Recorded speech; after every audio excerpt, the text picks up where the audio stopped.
我就知道你肯定死不了，他们都说你死了，我怎么感觉好几年都没看见你了？小点声。哎，你不是出使北齐了吗？那使团没回来，你怎么先回来？惹祸了？你是抱月楼的东家，看出来了，光顾跟你说话，账都快算乱了。站那儿，看着我。我再问你一遍，抱月楼是你的产业？甭跟我这儿咬牙切齿的，眼红羡慕没有用，亲兄弟明算账啊！哥，我就这么跟你说，整个抱月楼，一砖一瓦，一草一木，都出自你弟弟我的手笔。这抱月楼就是我，是咱老范家的产业。为什么要办抱月楼？那挣钱还有什么为什么呀？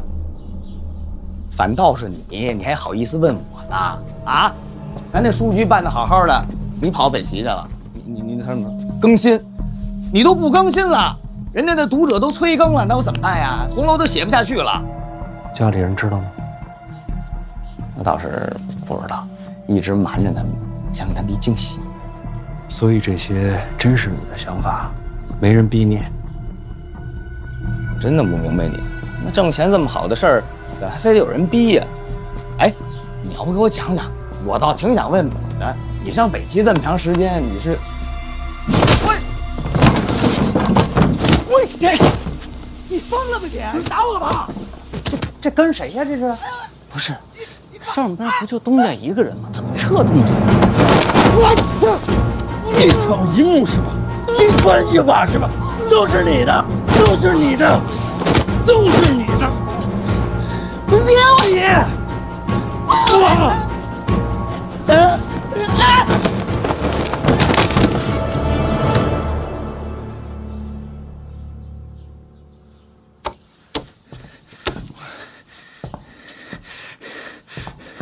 我这不行！范闲，我爹都没下过这么狠的手，你凭什么？抱月楼是你开的，我开的，怎么了？眼红？老金头的事怎么算？什么老金老铁，我都不认识。你别说那我不知道的啊！我早就忍你很久了，范闲，你算什么东西？你信不信我现在叫人上来砸折你的狗腿？我还没叫人呢啊！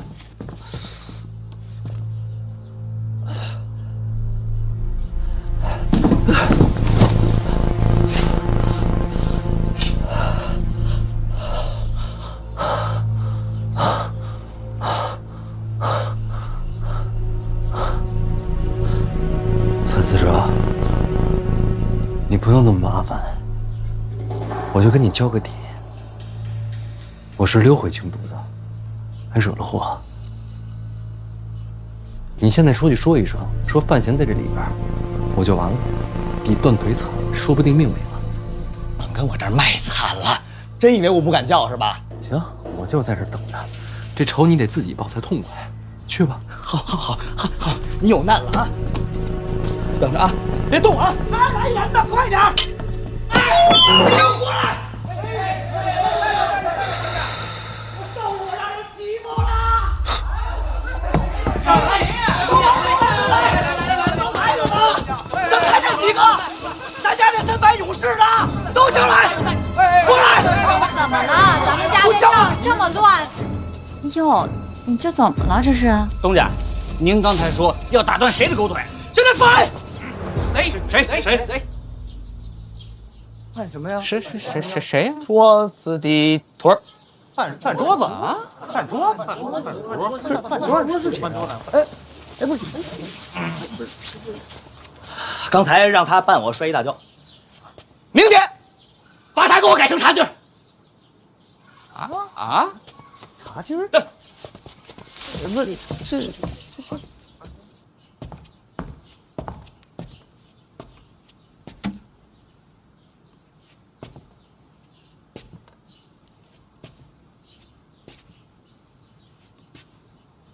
你叫的人呢？你刚才说，我要是叫人上来，你就死定了，是真的吗？真的。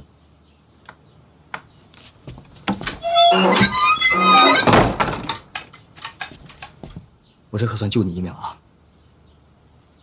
先放你吧，不过你也别高兴，我还生着你气呢。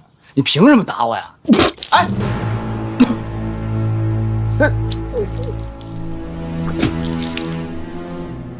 怎么了？没事，我这真气最近总出岔子，刚打你的时候一急就乱了。说你这么着急干嘛呀？不好意思啊，我不好意思什么呀？滕家母子是你抓的？什么？谁？滕子京遗孀。抓哪儿？抓鲍月楼来了？不可能啊！那老滕跟我关系也不错呀，我能干这么缺德的事儿吗？你不知道？不是，谁跟你说他在我们这儿的？有证据吗？有人看见了。我问问啊，回来。逼良为娼的事儿，你知道吗？你胡说什么呢？哪儿跟哪儿啊？我们抱月楼是个风雅之地，不是青楼吗？你气死我了！我好好跟你说吧。你是以为抱月楼是青楼啊？你想啊，要是在京都开青楼，老牌的青楼就3、5家，咱们再干这根本就不新鲜。咱们又刚刚入局，跟人抢生意怎么抢？所以必须得另辟蹊径。况且退一万步说，咱们老范家的孩子开青楼，传讲出去，爹不得打死我？那刚才那么多姑娘都是假的？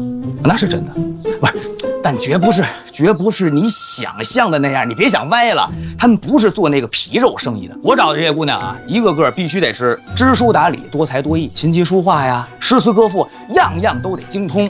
毕竟以色于人，终为下乘。我的目的是把抱月楼打造成在纷纷扰扰的京都唯一一片净土。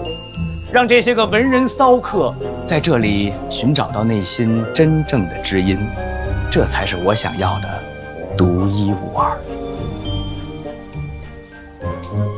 老金头的死，你也不知道？你老说这老金头，他到底是谁呀？还死在我这儿了？我这买卖刚开张，死了人，我生意做不做呀？是哪个对家这么败坏我呀？我给他当面对质。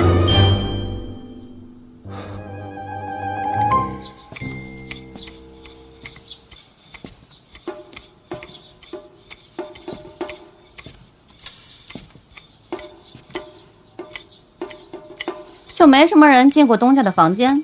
没有就这么自己摔了？啊。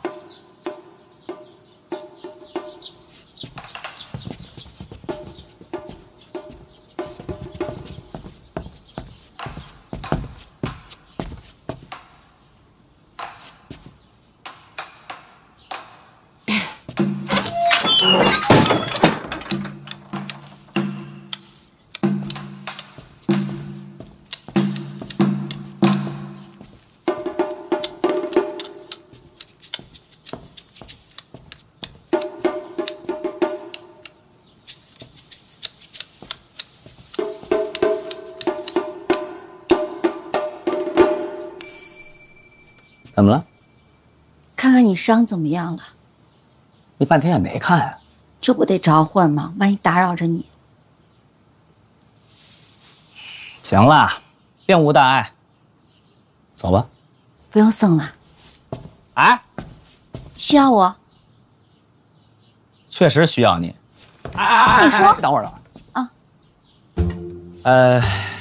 我刚才仔细的想了想你说的那些个谬论，倒是还有几分道理。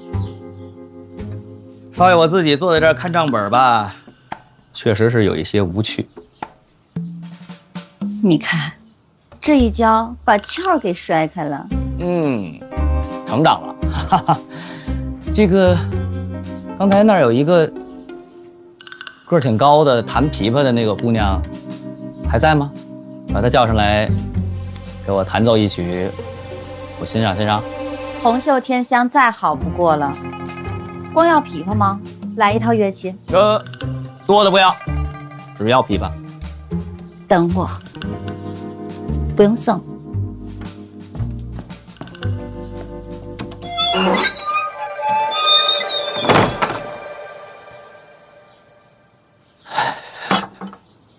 可要记着我教给你的啊！待会儿呢要多笑，千万不能出任何岔子，听到了吗？我跟你讲，丑鸭子变凤凰，就看你今天的表现了啊！可不能出岔子。好，我看挺好。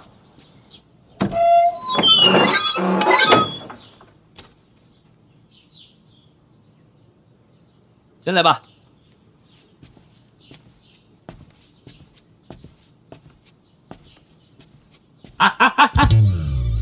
你干嘛呢？这会儿还不需要你。等会儿啊，完事儿我叫你。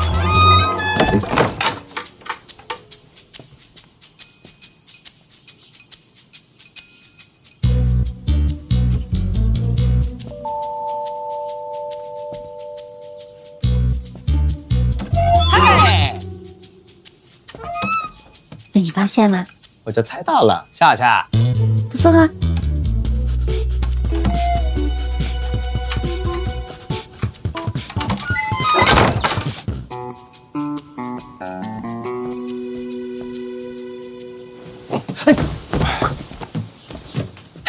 快下来。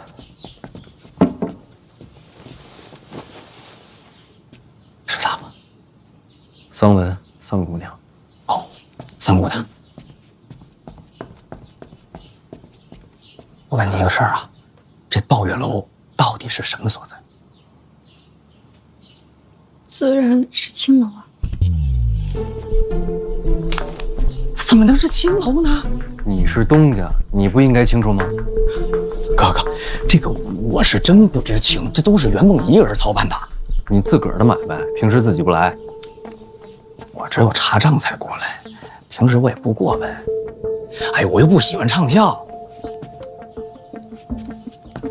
我问你啊，三姑娘，那这个地儿逼良为娼是真的吗？人就关在后院。哥，我一定给你严查啊！您查呀？那可不我查了，我被骗了呀，我也是受害你者。是东家，你查说得清楚吗？哎呦，我说得清死。我说你们俩查，你坐近点行不行啊？折腾谁呢？反思者，有耐了是吧？啊，一砖一瓦，一草一木都是你的，你的产业。哥，其实吧，我承认刚才我说的有一点点吹嘘的成分。说吧，在哪儿雇的这个圆梦？哦，他不是我雇的，你不是东家吗？东家不止我一个，还有谁？咱们最近赚钱了吗？自然是赚了。我就说嘛，赚多少啊？大东家在里面查账呢，要不你跟着进去看看？表哥到了。表哥，这二东家管你叫表哥啊？他是我娘家娘那边的亲戚。哪家的孩子？皇家的，皇室子弟。我娘跟宜贵嫔她们不是堂姐妹吗？所以宜贵嫔的儿子跟我应该算表兄弟，没错吧？宜贵嫔的儿子，三皇子。哎，我表弟啊。小范大人，要不我先出去吧？哎，干嘛呀？我不敢听了，我怕知道的越多，活得越少。你还是先坐吧，该听的不该听的你也都听见了。啊，已经晚了。哦。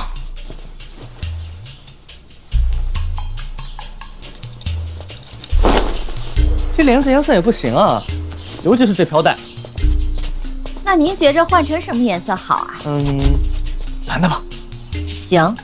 哎，别，粉的好。那就粉的。紫的好像也不错。那要么紫的。最好3个颜色都有，混在黑色里头。乍一看是黑的，仔细看，蓝、粉、紫3个都有。换成五彩斑斓的黑。啊？这个烛台也不行，不好看。换一个粗壮大气一点的。好。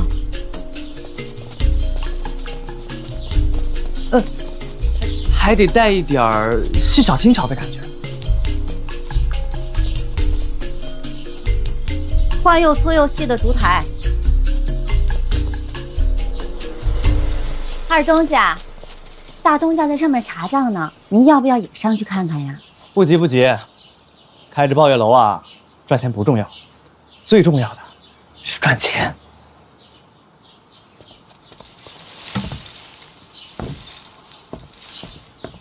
他刚才说那句话，你听懂了吗？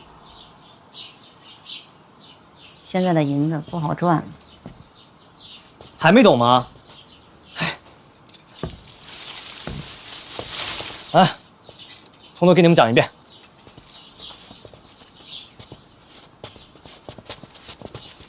他其实就是为了面子，面子啊！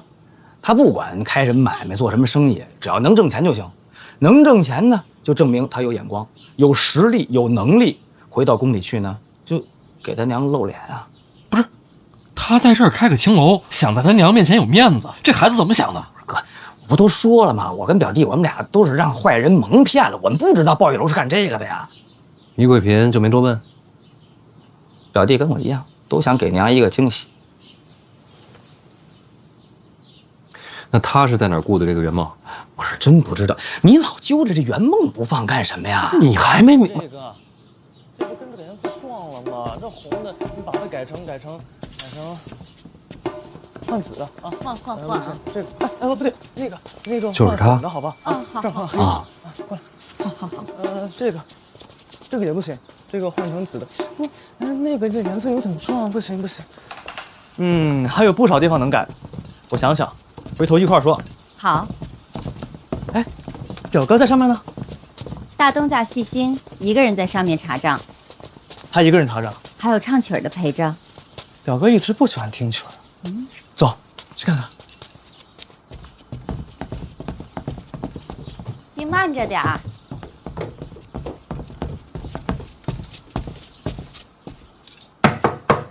表哥，我进来了啊！进来吧。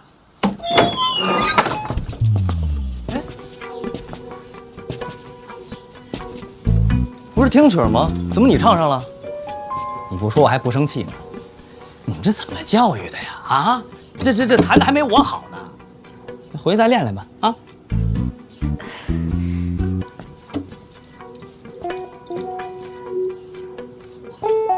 刚才怎么跟你说的？这点事儿都做不好，跟下去。当年我在流清河当花魁的时候啊，这琵琶呢还是我弹的最好。解释。那你待会儿想听呢，就喊我。哥，我也会，要不我给你唱两句。别跟我捣乱了，这都你从哪儿找的人啊？你是哪个？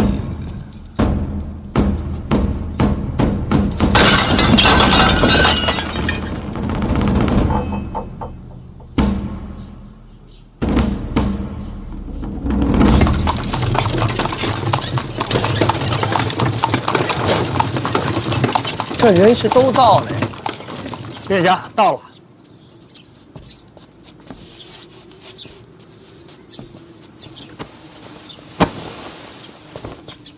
你确定范闲这时候在里面？绝对在，跟我一块儿进去。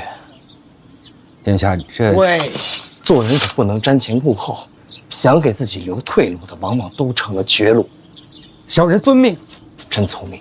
走，看热闹。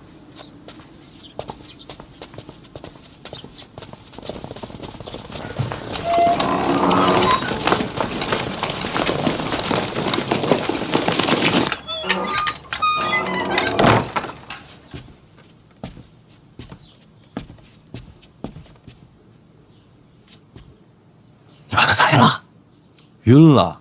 这就晕了。我好歹也是个高手，哎，那你那真气呢？怎么样了？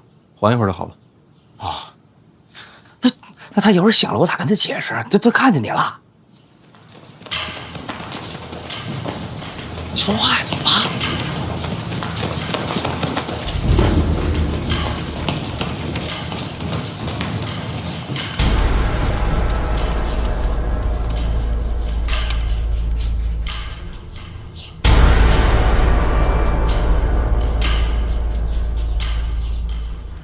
这么些人啊？二殿下上这儿干嘛来了？找我的。他知道你在这儿。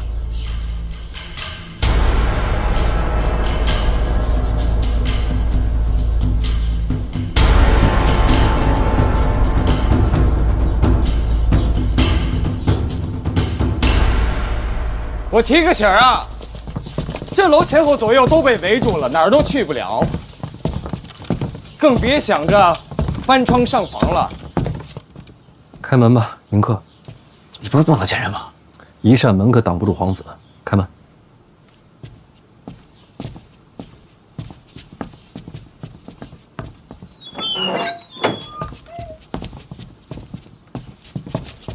二殿下，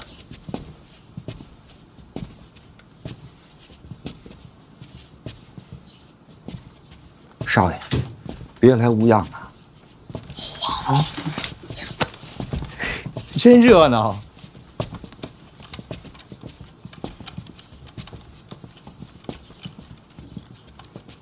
这是，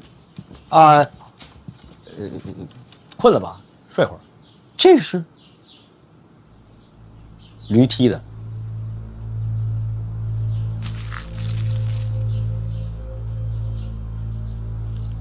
范闲，好久不见了。也没多久吧，满打满算不到半年，可在我这心里啊，觉得都过了2、3年了。京都没了你，真没趣儿。你知道吗？我去北齐的路上，燕萧一想要杀我。真的？我呢就一直好奇，他怎么知道我的行程啊？我要走哪条路没告诉过别人。那他怎么知道的呀？其实很简单，知道我不走哪条路，就可以算出我的行程。此去北齐路途遥远，沿途关卡尽是你的门下。不走丰明关，又不想绕远，我会选哪条路，再简单不过了，不是吗？所以，联合长公主想要杀我的人，一直是你。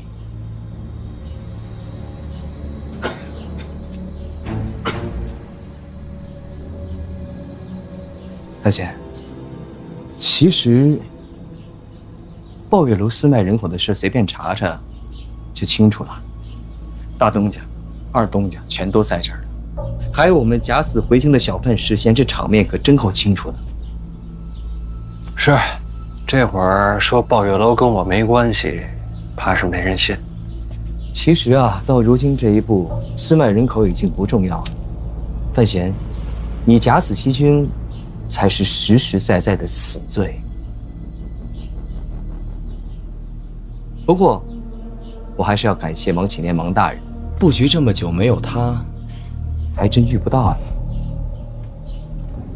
老王一向办事得力。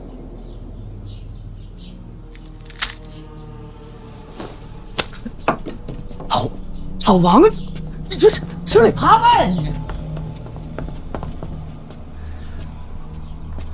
殿下，如今小范大人已入殿下构中，还请殿下履约，将王某妻女归还。人不在我这儿，殿下明明答应了，我说得很清楚，我手里有的都可以给你。但你妻女真的不在我这儿，我想过派人去请他们，但去晚了，人去屋空。人真不在殿下手上，千真万确。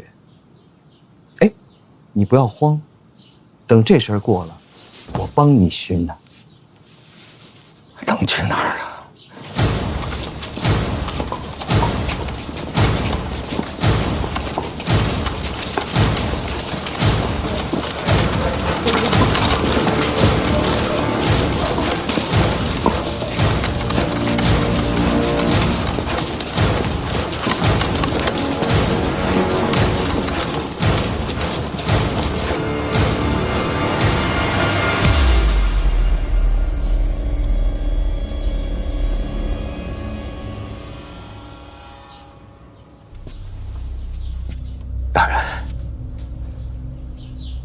我以为人事让殿下。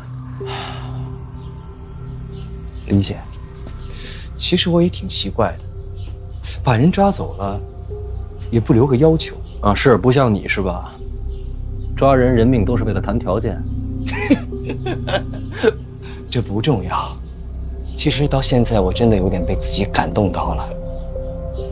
即便到如今这般田地，我依然想给你一个机会。如果你愿意化敌为友，我立刻放了滕家母子，鲍玉楼的麻烦事儿一笔勾销。到这个时候，还得是你来原谅我。都一样，人生在世，谁没做过什么错事儿啊？放下，放下就好。放下？怎么放下？鲍月楼买卖人口，逼良为娼，这些人受的委屈该怎么算？该怎么算？找你算，他们这样都是你造成的。我不在乎他们，我在乎的是你。只要你愿意化敌为友，这些人不都你说了算吗？两条路，要不然和解，要不然杀你。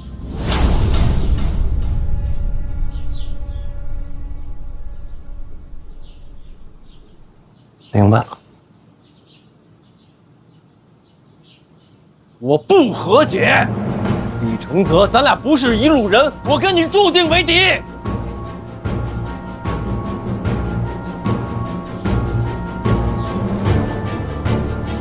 可惜了。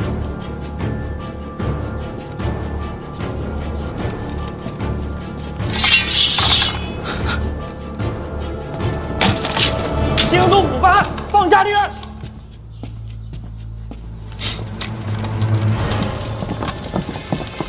别动！别动！都别动！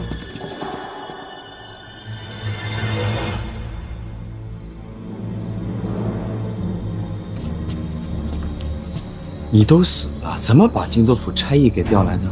不对，没死也调不来京都府，会是谁呢？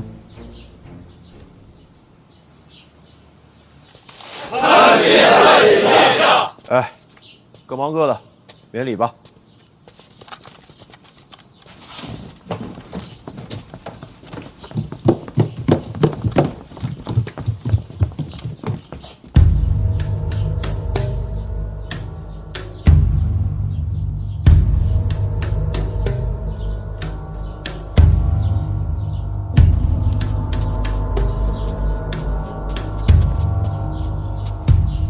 二哥也在啊。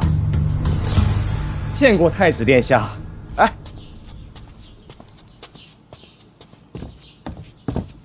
自家兄弟，不必多礼。那咱们聊聊。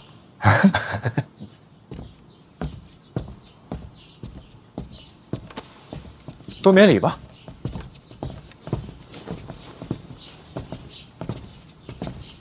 太子殿下。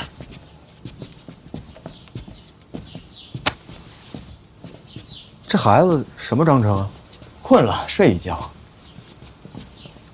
就这么睡啊？孩子长身体，觉多。我小时候也这样，理解。理解个鬼！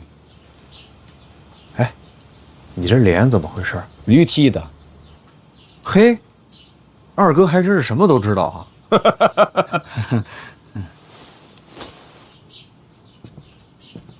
太子殿下怎么有空来这种地方啊？闲来无事，看见京都府办案就跟过来了。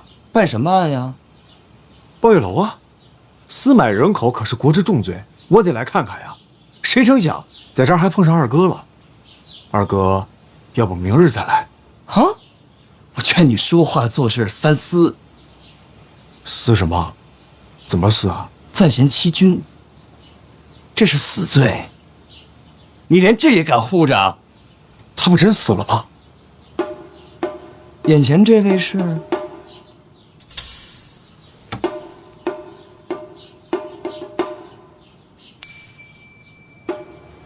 张二哥，你可别吓我啊！我这眼前哪有人啊？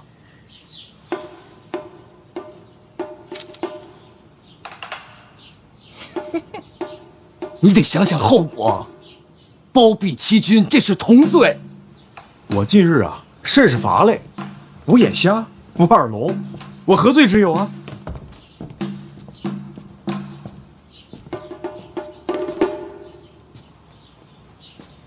这事要真是闹大了，你觉得你护得住吗？不知道，咱试试吧。京都府衙办案，拦着的，按谋逆处置。就不动动脑袋想想，怎么收场？没想过，要不然你想想。冒昧问一句啊，太子殿下怎么知道今日我会来这抱怨呢？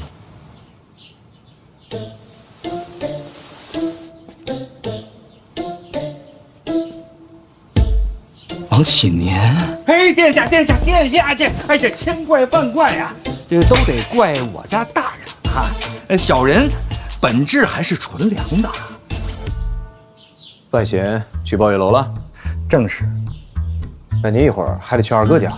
小范大人说了，只要太子殿下时机把握得准，就能把人堵在抱月楼里。范闲这是把自己当鱼饵了，就希望太子殿下钓得开心。连环套，真把我给骗了！这都是我家大人他的心眼太多，小人也是勉为其难。要是你的妻女真是我抓的，刚才我都把人交给你了。还好哈，他们母女啊不在您手上，这就安全多了啊。话套得好，坑啊挖得妙。哎呀，小人惶恐，小人惶恐。王启年，你这坑蒙拐骗挺自然，把我都给骗了。平时没少干吧？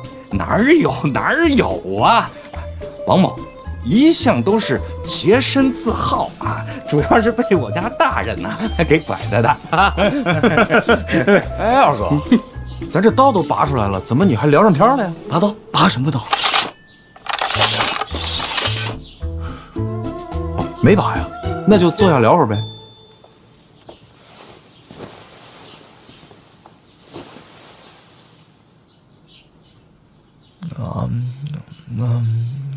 你说这是自家兄弟，你又贵为太子，在你面前拔刀，那不是谋逆吗？当个玩笑，开个玩笑就得了啊！正因为是自家兄弟，我才得劝你两句啊。这抱月楼你就不该来，这旁人要是看见了，难免会闲言碎语的。这抱月楼的东家是范家，但抱月楼的二东家是你这长身体的弟弟，这二东家也是你长身体的弟弟。二哥，你还真错了。楚军不入皇子之列，他比我小吧，但他排老三，所以这兄弟啊算不到我头上来。怎么着？今日准备把我给拿了？这话说的，我把你当亲兄弟，出了这门啊，我只字不会提的。那我该怎么回报呢？把滕家母子放了。啊，范闲不是不在吗？刚刚是我的心声。哦，其实闹翻了又怎么样？这抱月楼与我毫无瓜葛，外人诟病两句，我不疼不痒。抱月楼跟你毫无瓜葛，我问心无愧。你确定？非常确定。那咱们借一步说吧。好。哎呦，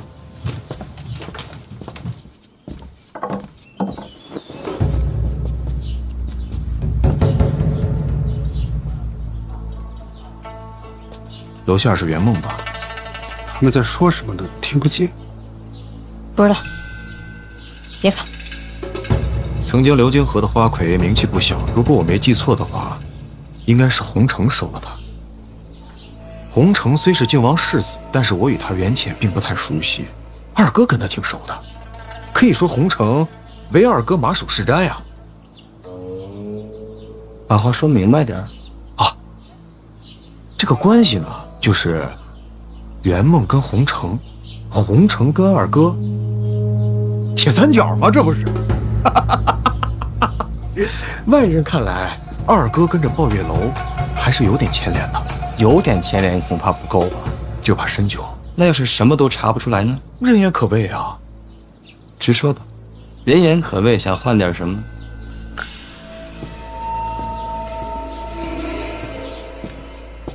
所以把滕家母子放了，就是我的意思。一句人言可畏，我就放人。你觉得我是这种人吗？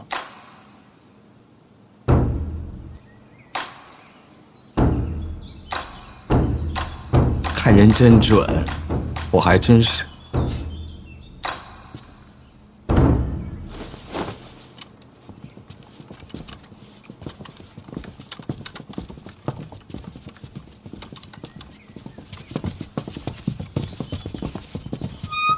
说到底，都是自家兄弟，咱们是自家人，谁退一步无关紧要。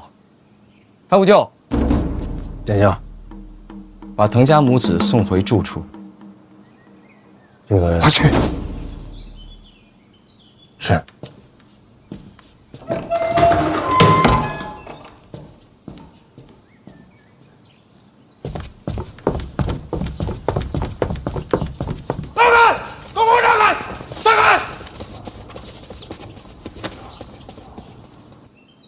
还有什么吩咐呀？你放心，人我肯定放，不打折扣。人言可畏，我害怕。那二哥有什么吩咐吗？太子这都到了，我还不低头认输啊？麻烦问一句，能走了吗？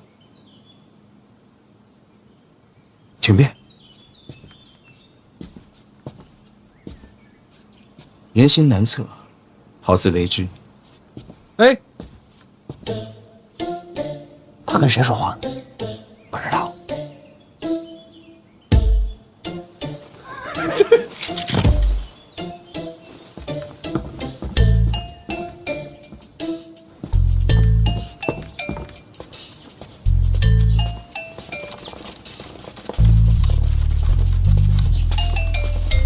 府衙办案，别给人添乱，别耽误人家了。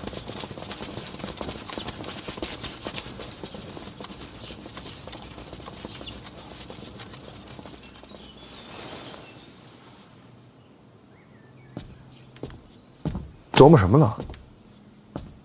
你觉得他真的假的？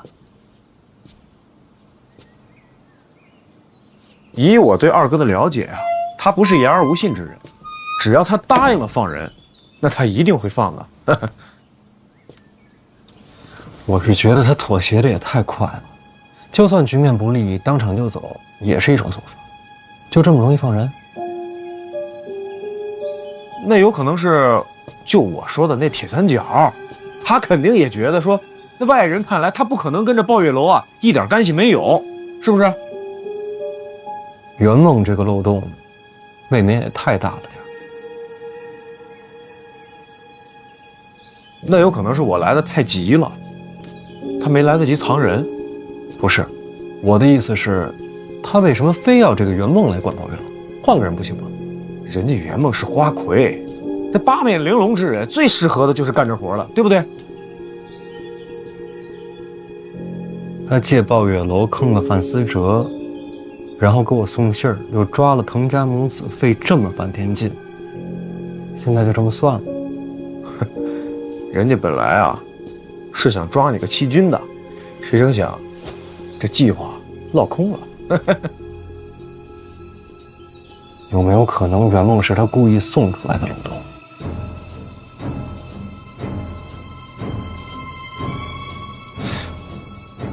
那他图什么呢？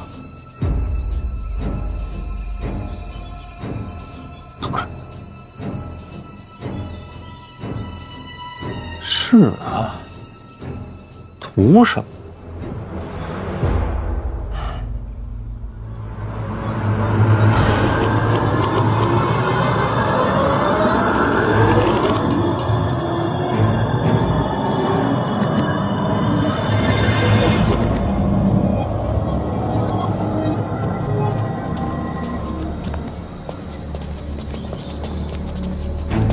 人放了，我已经安排下去了。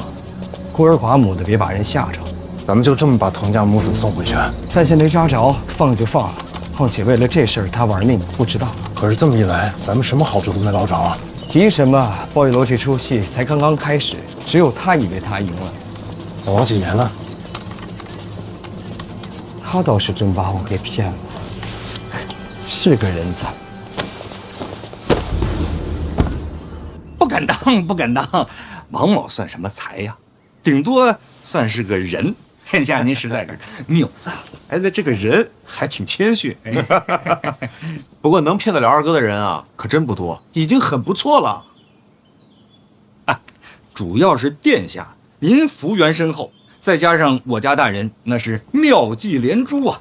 我呢，不过是尽了点老实人的本分啊，所以才把这事儿做得这么漂亮。老王，哎，差不多得了。好嘞，这暴雨楼，你打算怎么办呀？能不能把人放了？如果现在放的话，估计一个活口都留不下。那就先封楼。你安抚他们，等我正式回京，一定给他们条生路。好。哦，对了，楼里有一个姓金的姑娘，你尤其照顾着，把卖身契还给人家。对得起我嫂子。这生意这么好，说封就封啊？不干了？不敢干。还有你不敢干的事儿，底线不敢碰。也罢，那我就不多留了。你呀，尽快回使团，别耽误了使团回京的日期。我马上回去。殿下，滕家母子那边这段时间就麻烦您派人照顾了。这个你放心。那二哥那边，你是打算一定查到底？那就好。史家镇那边这几天会有新的消息，别的不多说了，等你正式回京，咱们干票大的。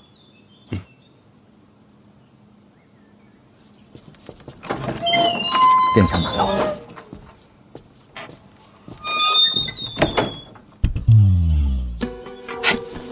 哥，我跟你劝你两句啊，这个太子殿下跟二殿下他们斗归他们斗，咱千万别掺和，这是掉脑袋的罪过。掉的又不是你脑袋。哎呀，掉谁脑袋也不行啊！就上次你那个死讯传回京都，那整个京都都炸了庙了，那都轰轰烈烈的，多少人上家送礼去，你可别折腾我们了。等我活回来，这些东西全退回去。人家不要，干嘛不要？大人您想啊，您要是没死，那这里谁敢往回拿呀？要是您活了，那懂事的那不得再送一批礼过来啊？就不是那当官的材料。这都什么破事儿？这可不是什么破事儿啊，这就是京都官场人情世故。哎，行了，把楼封了啊，该交代也交代了，我们走了。哎，哥，不行，什么就交代完了？这还交代一位呢，他怎么办呀？你看着办。我看着办，不是你一手刀给人劈这儿了吗？不然呢？让他睁眼看着自己哥哥都斗成什么德行了。你还真有点哥哥样。你是我哥，你得向着我呀。我怎么办？今天之后，把自个关在家里，我没回来之前不许说完。行，今天的事儿谁也不许说。我懂。放心，不会有事儿的。等我回来。等你回来。少爷保重。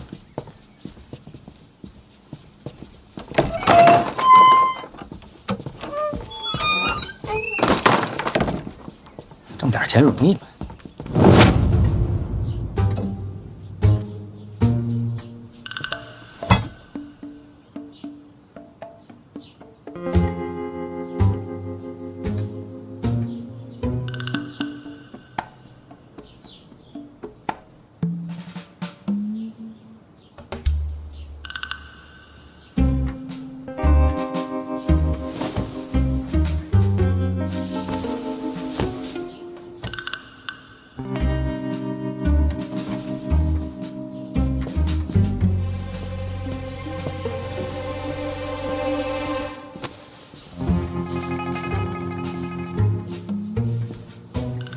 这不我的地儿吗？表哥，你怎么睡着了？最近可能长身体，特别困。因为啊，我怎么记着这屋里有个人，不知道从哪给了我一下子，然后我就趴这儿。不可能啊！你说从这儿出来一人，给你一手刀，然后你直接你就趴这儿了？好像是，不能！我跟你说，你今儿啊不知道怎么了，你一来啊就奔那榻那儿去了，说是提不起精神头，想睡会儿。我估计你是做梦了啊！哎，哥，你这眼睛怎么？哎，让驴踢了，驴？你还养驴了？啊，没有，我梦见的。啊！我梦见这儿有头驴给了我一脚啊！看你这梦可够热闹的。是呢，我还梦见2条狗在这打架呢。那行，咱们继续吧，听曲儿啊。哎，表弟，听我的，今儿先别听了，你先回宫好好歇歇。为什么？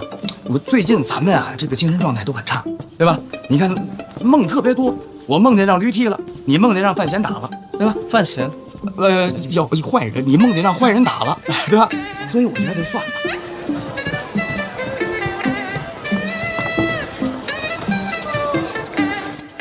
大人，没有啊啊！这到底去哪儿了？您说要不是二皇子给抓了，他们能去哪儿？你在京都人缘怎么样？离开这半年，顶多是银钱上有一些纠葛，但也不至于牵扯到家人呐。大人，您先回使团吧。啊，7年对不住您，不能陪您了，我得接着找他们。我陪你一块找。大人，您赶紧走吧，要不然来不及。没事儿，人最重要。夫人，你在屋内啊？爸爸呢？躲什么躲？给你擦擦汗啊！瞧把你急的！哎，我们就在屋里，我哄他睡觉呢。但我怎么没看见呢？你们怎么就消失了呢？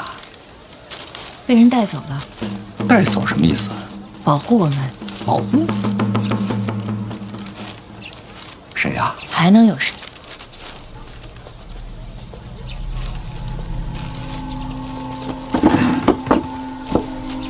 陈萍萍。没错，陈院长托我带话给你。唐家募资已经放出来了，陈院长会把他们送去儋州安顿。他问你走之前要不要见一面？不用，我离他们越远，他们越安全。陈院长劝你尽快回使团。他到底想干什么？陈院长说，北秦一行之后，你恐怕对他有所忌惮。他说他不用解释，语言有时候没有意义。他对你怎么样，不是看他说了什么，而是看他做了什么。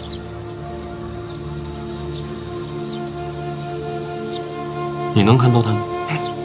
天底下谁能看透陈院长啊？夫人，照顾爸爸辛苦了，我跟大人得回使团了。小范大人，你在哪儿啊？眼看都到京都了，你再不回来，我兜不住了。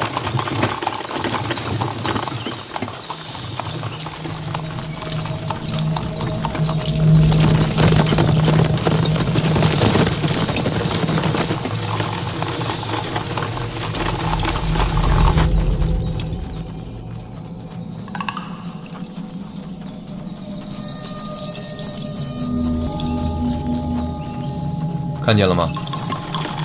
此人每天都在对着范闲的骨灰说话，虽然听不清楚说的什么，但这份忠诚，倒确实让人佩服。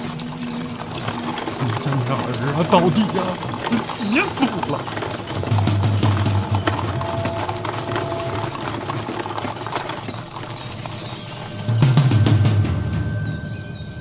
好了，眼看就要到京都了，这范闲之死，看来确实没什么意外。走，回京禀告殿下。这。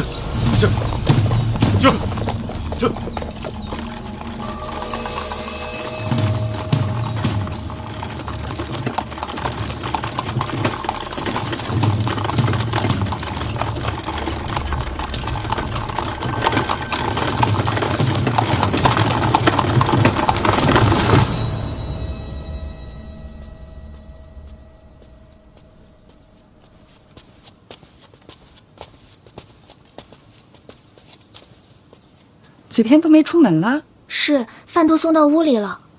是不是生病了？能吃得很，我们还给他准备了好喝的酸酪，还加了水果，瞧着不像生病啊。屋里还有其他人？没有啊。说不准，孩子这岁数，做出什么都有可能。给我，你下去吧。是。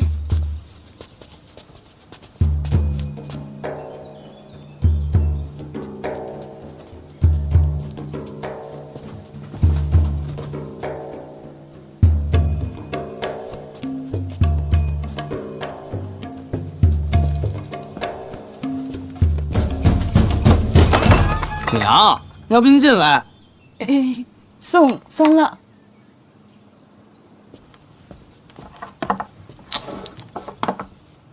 床底下您也翻翻啊。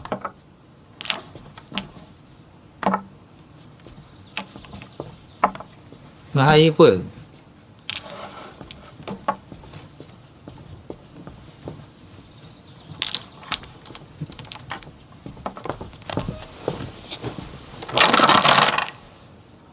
没人吧？那你为什么天天屋里躲着？平时没这样啊。他不让我出去。谁呀？没事，我自己不想出去。为什么？闯祸了？你就别问了，反正我不能出去就完了。不是惹上姑娘家了吧？什么姑娘家？哪有姑娘家呀？没有，你别瞎猜。那你要在屋里待多久？其实也不知道，估计再等一阵就能出去了吧。等人？没有，你别问了您。哎呦，没完了您。姑娘家？哎呀，她要是姑娘就好了，男的。啊？娘，我这几天没出门，爹有没有问过我呀？问你干嘛？我这么多天没给他请安，他不生气？没有啊。你不在他跟前晃悠，他心情好了许多。我一猜就是，爹从来都没有瞧得上过我。你这孩子，娘不是跟你开玩笑呢。没事儿，您不用哄我，我一直都知道，从小到大，干什么爹都不高兴，干得多好他都觉得我没用。娘，您说，我这一辈子要是都做不出一件让爹骄傲的事儿，是不是活着也挺没什么意思的？思哲，他是你爹，不是真觉得你没用，他只想让你更好。嗯。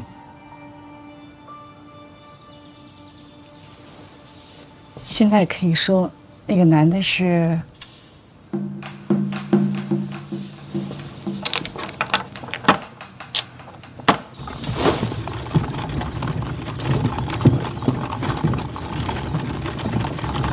哎呀，大人，好听了吗？本来也没多大事儿。怎么没多大事儿啊？自从擒获萧安大战之后啊，您这身体内的霸道真气就总不听使唤，就亏了我弄了这辆马车了，还能让您好好的休息休息，要不然又该吐血了。这次范闲之死，我殿下亲自办。回京之后，我给你们请功。哈哈哈。哎，这场戏您得烧了，不然让殿下亲眼看看范闲的尸体，他会更安心。行了，还多久回去啊？天黑之前吧，应该能赶上使团了。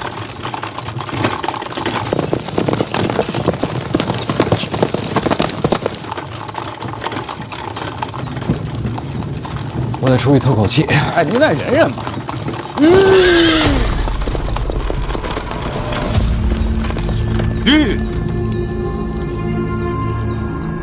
范闲，这么巧啊？那是真巧。谢必安，我都死这么多天了，你还跟着使团给我守头七呢？杀了他，让他再死一次！我冲！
赌一把，生死在天。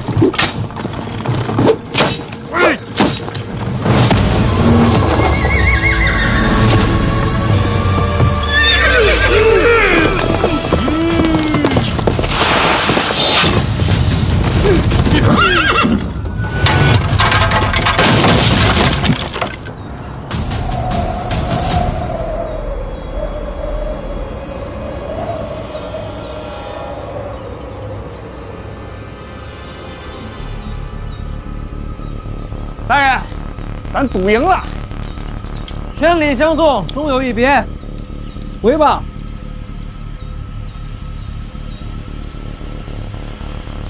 哎，回去告诉李承泽，在京都等着我。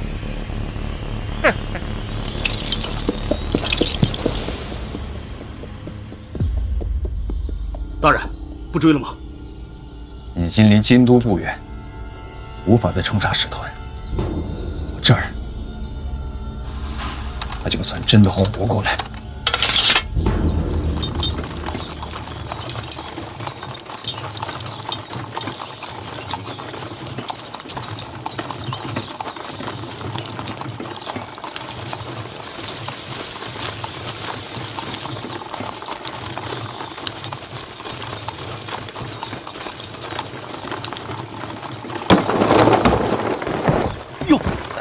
大人，你回来了！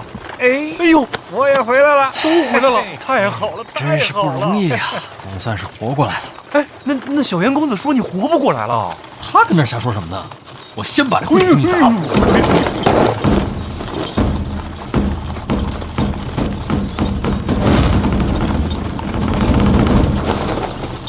后边那车队谁的？哎呦，北齐大公主。北齐大公主啊，哪儿来的？啊，一路这不就跟着使团吗？你们刚走不久就跟上来了。北齐小皇帝新下的旨意要跟咱庆国联姻，这一路上跟着使团，天天催路程啊。多亏小严公子据理力争，这才每天走得慢点儿。嘿嘿嘿嘿嘿。哎，跟谁联姻？咱庆国大皇子啊。大皇子，大皇子不是常年在外领兵打仗吗？怎么成亲呢？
老大要回京了，边军换了统领，大殿下只带了贴身护卫回京。这么多年，怎么忽然把他给调回来了？听说要成亲，北齐大公主要和大殿下联姻。